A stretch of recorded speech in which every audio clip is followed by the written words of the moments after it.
mis seguidores, hoy estamos en mi cocina y vamos a hacer una receta muy pero muy rica.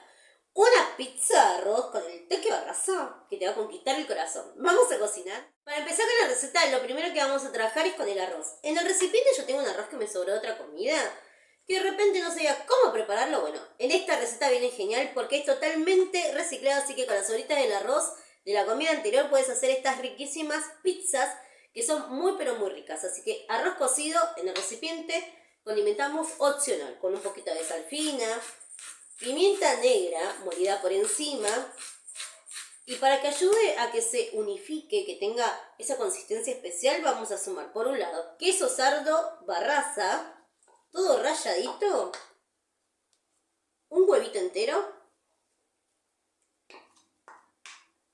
y por último queso mozzarella cortado en trozos. Bueno, todos los ingredientes vamos a empezar a unificarlo con las manos armando una masa.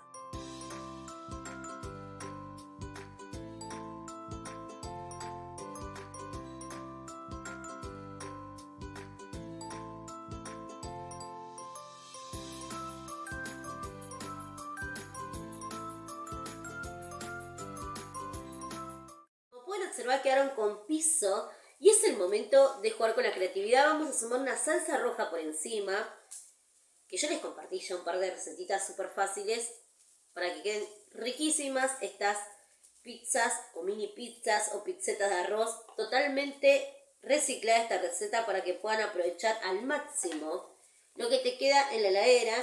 Y vamos a agregar queso mozzarella barraza, trocitos por encima, llevando al horno calentito hasta que se termine de fundir el quesito.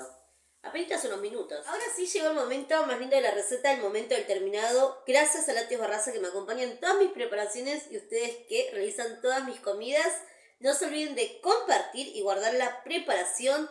Buen provecho para todos.